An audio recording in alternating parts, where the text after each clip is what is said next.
हमारे देश में बहुत सारे ठग पैदा हुए हैं, जो बहुत मशहूर जिन्होंने बहुत बड़ी बड़ी ठगी की हैं, बहुत बड़े बड़े कांड किए हैं। आपने सुना होगा, एक हरियाणा के झज्जर में एक व्यक्ति ने कई साल अदालत चलाई, मुजरिमों को बरी कर दिया, और जब लगा उसको कि मैं फंस सकता हूँ तो अदालत अदालत और जज सब अपना पद और अदालत छोड़ के भाग गया, जो कि बिल्कुल फर्जी था। अभी आप सोशल मीडिया पे रील वगैरह वो देखते होंगे। अभी बिहार में एक फर्जी आईपीएस बन गया, 2 लाख रुपए में उसे एक तमंचा दे दिया गया, आईपीएस की वर्दी दे दी गई। वह बड़े रौब से बाहर निकलता था, लेकिन उसका पर्दाफाश हो गया। और आजकल आपको नहीं पता हो तो बता दूं, आजकल एक डिजिटल अरेस्टिंग और चल रही है। हमारे देश में ठग बहुत सातिर हो चुके हैं। डिजिटल अरेस्टिंग दरअसल होती है कि आप किसी व्यक्ति की ठग जानकारी निकाल के उसे वीडियो कॉल करते हैं। वीडियो कॉल करने के बाद उससे कहते हैं, भाई तुमने ये कर दिया, वो कर दिया, तुम फ़ोन से किसी किसी ऐसी वेबसाइट जो कि जैसे कि पोर्न फिल्में हुई, और बहुत सारी ऐसी वेबसाइट, तुम्हारे फ़ोन पे इंटरनेशनल कॉल आया, या फिर तुम्हारा पार्सल आ रहा था कहीं से, वो पकड़ा गया तो तुम अब अरेस्ट हो चुके हो। तो लोग भी ऐसे बेवकूफ़ जो डिजिटल अरेस्टिंग को भी को रियल की और वो सब मान लेते हैं और खुद को गिरफ्तार समझ लेते हैं। दरअसल वो उन व्यक्तियों में से होते हैं जिन्होंने कुछ किया होता है, जिनको कुछ डर होता है, वो हो जाते हैं। या फिर वो व्यक्ति होते हैं जो कि भाई समाज के डर से, कि भाई पुलिस का फ़ोन है, ये है, वो है, समाज के डर से। तो ऐसे हमारे देश में बहुत सारी चीज़ें चलती रहती है। तो आज की कहानी भी कुछ ऐसी ही है। आज की कहानी है गुजरात के गांधीनगर की। गुजरात के गांधीनगर में एक व्यक्ति होता है। अब व्यक्ति होता है तो उसने एक खुद का अपना अदालत, खुद का कोर्ट रूम और वो सब चला रहा था। करीब 5 सालों से चलाते चलाते हो गए। दरअसल कहानी ये है कि एक व्यक्ति होता है जो बचपन से ही उसे कर्ज लेने की आदत हो जाती है। तो वह कर्जे में बिल्कुल डूबा हुआ, करीब 24-25 साल उसकी उम्र हो जाती है, और वह अचानक से गायब हो जाता है। फिर करीब 2-3-4 साल बाद वह फिर से आता है वापस, और अपने मोहल्ले में और अपने रिश्तेदारों से, सब जानने पहचानने वालों से को बताता है कि भाई मैं तो फ़ॉरेन चला गया था, और वहाँ से मैं वकालत की डिग्री करके आया हूँ, एडवोकेट बन के आया हूँ। और मेरी डिग्री ऐसी है कि जो बहुत कम लोग कर पाते हैं, कुछ बहुत काबिल चुनिंदा लोग। और ये एक ऐसी डिग्री है कि इससे मैं देश के किसी भी कोने में जाके वकालत कर सकता हूँ। लोगों को लगा भाई सही, चलो भाई अच्छा है, कम से कम 2-4 साल गायब रहा। हम तो सोचते थे कि कहीं मर गया है, निकल गया बाहर कर्जे के उससे, ये वो सब। अब इतने में होता क्या है, गुजरात हाई कोर्ट एक आदेश निकालता है 2019 में। गुजरात हाई कोर्ट आदेश निकालता है कि भाई बहुत सारे मामले ऐसे होते हैं ज़मीन से जुड़े हुए दीवानी मामले, जिनमें कि कोर्ट का कुछ ज़्यादा दखल अंदाजी नहीं होती। वह समझौतों के माध्यम से मतलब उनको सफल किया जा सकता है, वो निपटाए जा सकते हैं।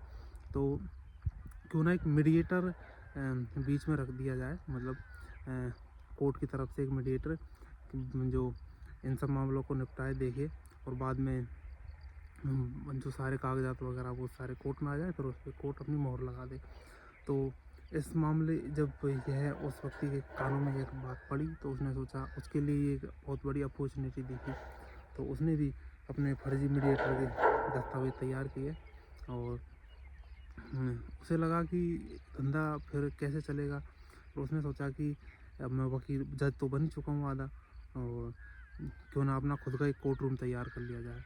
अब उसने एक शॉपिंग कॉम्प्लेक्स में एक जैसे कि हॉल का हो या फिर एक फ्लोर उसने किराए पे लिया, और उसमें बिल्कुल सेम कोर्ट जैसा सेटअप तैयार किया, और उसमें अर्दली और खुद के पैसे दिए हुए वकील तैयार किए।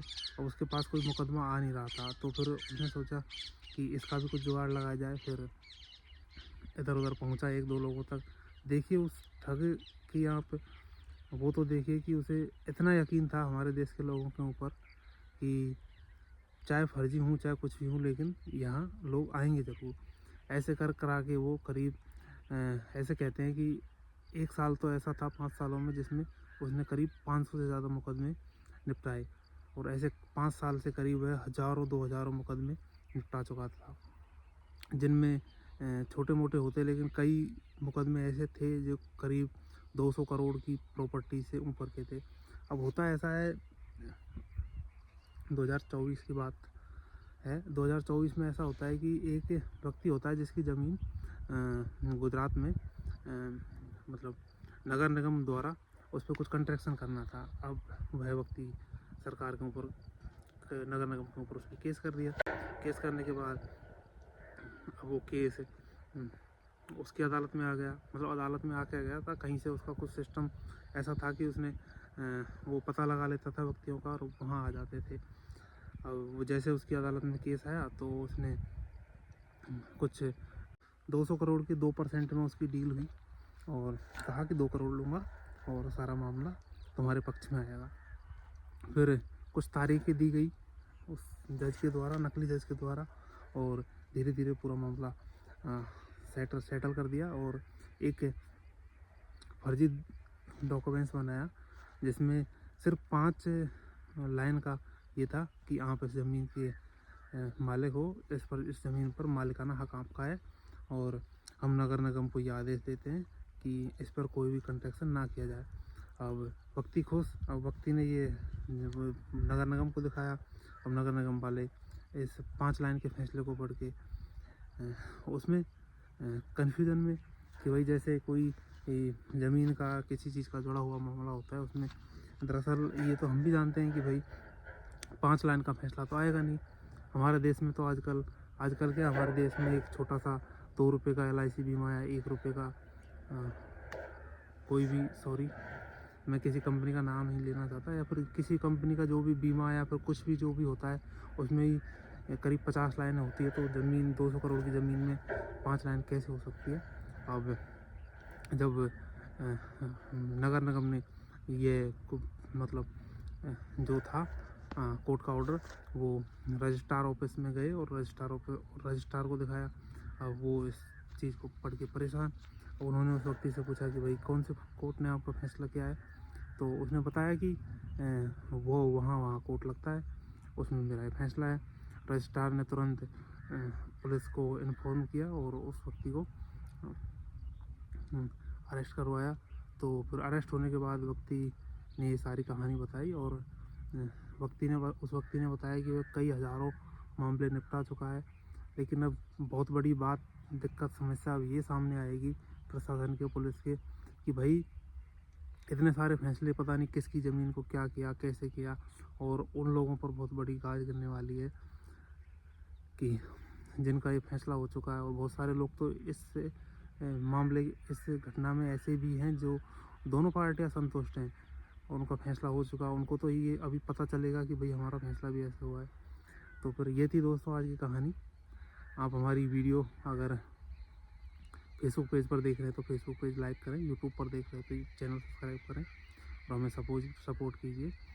और लास्ट में मैं यही कहना चाहूँगा कि हम इंसान हैं, हम में सबसे ज़्यादा बुद्धि होती है और सब कुछ एक परफेक्ट, मतलब हम परफेक्ट जीव हैं। तो इतना तो हमें भी दिमाग लगाना चाहिए कि भाई एक शॉपिंग मॉल में, कॉम्प्लेक्स में कहाँ से कोर्ट खुल सकता है, और बहुत सारी चीज़ें हमारे सामने ऐसी हो रही है जिनमें हम बिल्कुल भी दिमाग नहीं लगाते और उनके झांसे में आ जाते हैं। तो ऐसी चीज़ों से बचें और आजकल डिजिटल अरेस्टिंग, ऐसी चीज़ों से भी बचें और इन सब का ध्यान रखें। तो मिलते हैं किसी नेक्स्ट वीडियो में, तब तक के लिए।